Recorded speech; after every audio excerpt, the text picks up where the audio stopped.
Hey guys, welcome back to the channel, Daughter of Increase. My name is Denise. For those of you who are new to the channel or who just happened to stumble across this video, and I'm the founder and CEO of Daughter of Increase Ministries, that is DOI Ministries, and here on this channel I help you guys to increase in your faith and relationship with God and Christ through Bible studies, book reviews, discussions, and more, and I do that by posting twice a week, every Wednesday and Saturday. So if you have not done so already, don't forget to subscribe to the channel, to join the sisterhood over here, to click the bell to stay notified of when I post a new video, and to like this video. So today's video is, as the title says, going to be my May TBR. It is currently Saturday, May 3rd that I'm making this video. I wanted to record it early in the week, but it was a lot going on. I had my procedure done. I'm still healing from that. Baby girl had her 7-month appointment / 6-month shots, and she wasn't feeling good for 2 days after that. And then babe was away, so he wasn't able to help, but he did come back yesterday, and he's currently working overtime this weekend. And so yeah, it's just me. So my son is with his dad for this weekend, and so that gives me a little bit of time to just rest. But yeah, so that's why I'm recording it today instead of when I wanted to record it. First things first, baby girl is right here next to me. She is taking a nap. I don't want to put her in her bed because she's gonna wake up. So if you hear any sounds, movements, it's her. Second thing, 2 of my nails popped off. I'm just probably going to take them all off, probably get them redone, or just go back to putting on my press-ons. Who knows how I'm going to do that. And if you guys hear drums, I apologize. I live in a house with musicians. It is what it is. But I did want to come on and just share my TBR for the month. For April, I read, was it March? April? Yeah. For April, I read a total of 14 books, and of those 14, 6 were Christian books, and they were some great reads. And so every time I read books, I kind of want to stick to reading 10 books a month. But right now, we're going to try to aim for 5. But most of the time, I want majority of my reads to be Christian books. So I want to share with you guys the books that I have on my TBR that are faith-based. I currently have, let me see, 1, 2, 3, 4, 5, 6. I have 8 books on my TBR right now, and of those 8, 5 of them are actually faith-based books, with a possible 6th, depending if I get through this TBR. Bless you. Bless you. You awake? She's awake, so if you hear her, I apologize. But yeah, so I'm going to start off with the 3 books I'm currently reading, and then we're going to dive into the other books that I want to get to. 1 physical copy, which technically I will most likely read on one of my e-readers, but I have the physical copy to show you guys. So the first one is going to be Chuck Black, Nova. It's the first book in the Star-Lord Legacies series. I'll pop the cover here. But yeah, this is a Christian sci-fi fantasy, and let me just tell y'all, I'm 33% of the way through. I'm on chapter 5. I am absolutely confused, but also I understand a little bit and I'm enjoying it. I know it's like the first book of a very long series. I think it's going to be 12 or 14, somewhere around 12 plus books, maybe 10 plus books. And the author, Chuck Black, is currently preparing to release the 7th book. But I figured let me just start the series and try to read 1 a month or something. But yeah, I am thoroughly confused. I'm enjoying it. It's the first book in a long series, so I know that the first book is setting up. But you have the main male character, Dason Star-Lord. You have his cousin, I think is Lyndon Star-Lord. And then you have the main female character. Cannot remember this girl's name for the life of me, y'all. I can't remember her name. But so far, I'm understanding, but I'm not understanding. And I'm not going to sit here and act like I know what this series is about, because we do not. And so what I'm going to do is put it up on Goodreads and read to y'all what it says. And so it says, a mighty empire, a lowly slave, a galaxy to save. Will a hero rise? Nova chronicles the early years of the Aurora Galaxy after the Great War between the 2 immortal races known as the Malekians and the Taurians.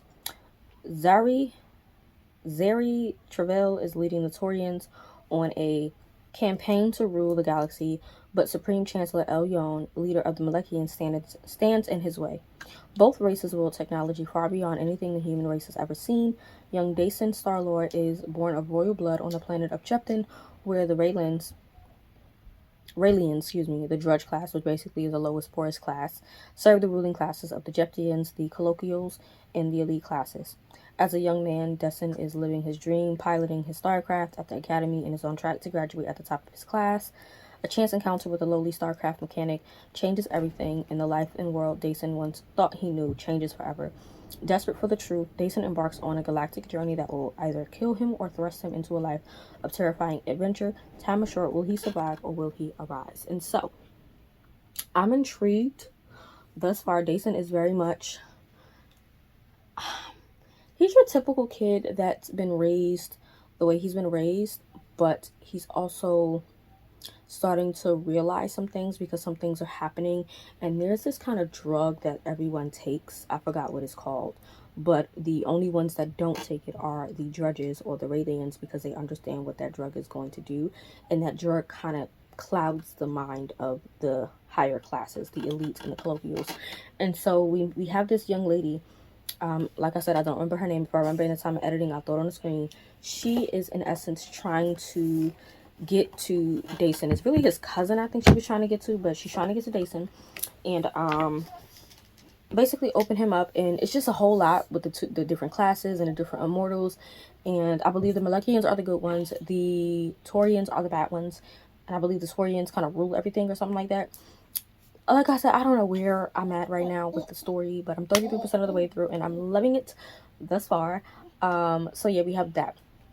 Then I'm reading My Dear Hemlock on my Kobo Libra color. So this is my Kindle Basic and Matcha Green that I'm reading Nova on. And then on my Kobo Libra color, I'm going to be reading a couple of books. So I have Tilly Dilly Hayes, My Dear Hemlock. So the cover's on the screen. This book, in short, is basically a female version of the Screwtape Letters. If you guys know, I love C.S. Lewis's Screwtape Letters, and we are actually still in the process of doing a read along. Y'all see everything I'm dealing with, and I've been keeping you guys posted, so please bear with me. I do have that coming. I've done some chapters of reading through, getting the notes prepared. It's just a matter of getting a date to record it. But y'all know Screwtape Letters is such a phenomenal read. It is a mix of Christian fiction, satire, and nonfiction, and so this is the same idea. It's following the same structure of the letters from an upper demon to a lower demon. However, with the Screwtape Letters, the patient was a man. This one, the patient is a woman. And so you're getting to see how the enemy and his, his little demons and minions try to mess with a woman's mind and her head and tries to pull her from God and her relationships with her friends, her families, and her husband. It's just so good so far. I'm on chapter 6. I am 19% of the way through, and it is so profound. I done highlighted, marked up, annotated. It's Chef's Kiss. Yeah. Chef's Kiss. I'm loving it. And so I want a physical copy, but this book is so good. So I'm reading that. And then the next book I'm reading is The Mythmakers by John Hendrix. This is a graphic novel biography of C.S. Lewis and J.R.R. Tolkien. If y'all know who those authors are, then y'all don't know what's going on. I mean, they're very profound authors. C.S. Lewis obviously wrote the Screwtape Letters. He also wrote the Chronicles of Narnia and all that. And then J.R.R. Tolkien wrote The Hobbit and the Lord of the Rings series. And so the two of them were actually friends. They met in Oxford. And so this is basically a biography of their lives as kids, growing up, becoming friends, them going and dealing with World War I and things like that, becoming authors. And I think I'm going to give this a 4 stars because it's a graphic novel, but it's more writing than noveling for me, like graphic wise. The artwork is stunning. I will say I love the idea that the sort of narrators of the graphic novel are a lion and a wizard, which obviously the lion from the Chronicles of Narnia and then the wizard for the Lord of the Rings series. I think that is so profound, and it's comical to read it and just learn more about C.S. Lewis and about J.R.R. Tolkien. So those are the 3 books I'm currently reading, and I'm 25% of the way through on The Mythmaker. So I kind of want to finish that today, but I think it's going to be a 4-star read. Following that, I have 2 other books plus a possible third that I want to get to, because I do have three other books on here that are secular books. But the next book I want to read after The Mythmakers is A Divine Revelation of Heaven. Yeah, by Mary Kay Baxter. I read A Divine Revelation of Hell, and I believe it was the last chapter or 2 that talked about what she saw in heaven. And so I'll pop on the screen A Divine Revelation of Hell. I'm going to talk about this book because this book is so good. But this is basically her giving the revelations that she got and the visions she got when Jesus came and took her to hell for 30 nights. And she got to experience hell to share what she got about hell, if that makes sense. This book will open your eyes to the realization of hell and what's there and how it's organized and how hell isn't what people think, just a fiery lake. No, it's like, it's a whole thing. It's a whole shebang down there. And you may not believe her, you may believe her. Some of the things she shared, I definitely could understand, because I've kind of seen those things for myself. I've never had a full-on like vision, dream, going to hell. Just never. That's never been my case. But I've kind of been revealed some things concerning hell, if that makes sense. And especially when she was talking about the demons specifically, I kind of definitely could understand where she was coming from and agree with what she was saying. But yeah, that book is great. And so with A Divine Revelation of Heaven, I believe she said she was taken to heaven for 10 days, or there was 10 days of revelations of heaven and what it looks like and how it is and stuff like that. And so I'm going to read that. Then we have, I think it's about time I read this daggone book, y'all, because I done went through the first book twice. And so we have Pierce in the Darkness by Mr. Frank E. Peretti. Yeah. I read this Present Darkness. Loved it. Read it twice or 3 times. I don't even remember. Read it a couple times. And it's literally one of my favorite books. That's Christian fantasy. But I want to read this one. And I know this one follows a Christian school. Yeah, so it's a Christian school, and the scripture on the back of this is John 1:5. The light shines in the darkness, and the darkness has not overcome it. So a Christian school, let me go back. It all begins in Bacon's Corner, a tiny farming community far from the interstate. An attempted murder, a suspicious case of mistaken identity, and a ruthless lawsuit against a struggling Christian school threaten the peace of the small town. Sally Beth Rowe, a young loner, finds herself in the middle of events beyond her control, fleeing for her life while trying to recall her dark past. She doesn't realize that a demonic army is growing in power and that a spiritual battle is rapidly approaching. This sequel to This Present Darkness offers readers a new perspective on spiritual warfare, prayer, and the seemingly coincidental events of our lives.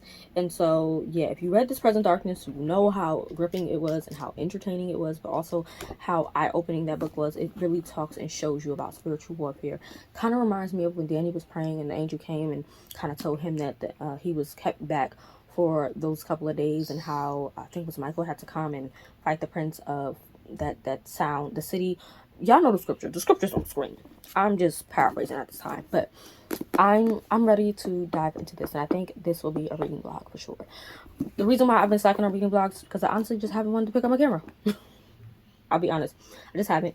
If you guys saw my last video, I think I sat down with you guys and talked about postpartum and all that stuff, marriage. I said in that video, sometimes I just don't pick up my camera. But I miss making reading blogs, and so I think this is going to be the first reading blog I do. I might not read the physical copy, because I do have an e-copy of it. So I might read the ebook, and then down the line, mark it up. This book it's over 400 pages, okay? So this is a tome. This is considered a tome, if you will. But we have that. Yeah, mama. Hi. Yeah. I'm going to pick her up in a second. But the last Christian fiction that I kind of want to read, if I finish these 5 Christian books and then the other 3 books that I have on my TBR, if I can finish those, I do want to reread Rain right here by Donna McNeely, because Mantle came out and I have not gotten a chance to read it yet. Mantle is book 3 in the Whispers on the Wind series trilogy. I'm not sure. So it's Rain, which was the first one, which I enjoyed, about Elijah. The second one is Whirlwind, and there's also a novella that I have from her. I'm trying to pull it up now. The novella is called The Eyes of the Lord, and I believe this is a part of the Whispers on the Wind series. And so I kind of want to reread Rain. I have a physical copy. It's on my bookshelf. I'm just not getting up for it. So I'm going to read the ebook copy, because I have the other 3 on my Kobo. And so, yeah, I kind of want to reread that to start getting into that series. And I do also want to read a biblical fiction this month. I always want to read some type of Christian fantasy or sci-fi, a Christian fiction, a Christian fantasy, sci-fi, a biblical fiction, a Christian fiction, and then a Christian nonfiction. So I kind of want to read 6 books a month, and of those 6, 4 of those are the kind of genres I want to focus on. So yeah, if I say so far this month, if I'm sticking to my TBR, I am doing well, because I have my sort of Christian fiction book.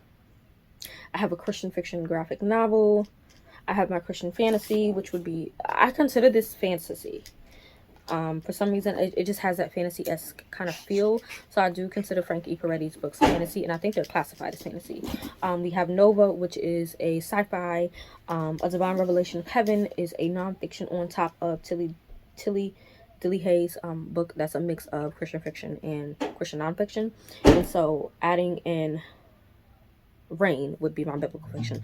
Sorry if you guys hear that. I don't know what's going on. There's a window right here, and I have the AC in the window, and so you can hear more from outside. And now my brother's drumming, but I'm done. So 5 definitive books on my TBR. I have a total of 8. Yeah, 5 that are Christian related, and then 3 that are secular books. If you guys want to know what the 3 books are, I will mention them quickly. I have a romance, The Neighbor Favor by Kristina Forrest. I kind of want to get into that series since I think it's completed. We then have Iron Flame by Rebecca Yarros. I read the first book, Fourth Wing. I enjoyed it. I think I read that in January or February, and so I want to finish with the series as well. Finish what I can, because I have Iron Flame and I also have the newest book that came out. I can't think, Onyx Storm.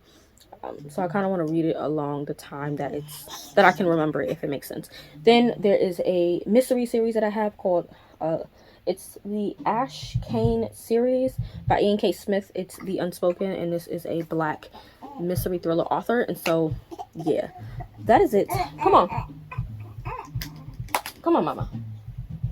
And you want to say hi to people? Say hi, everybody. So here's baby girl.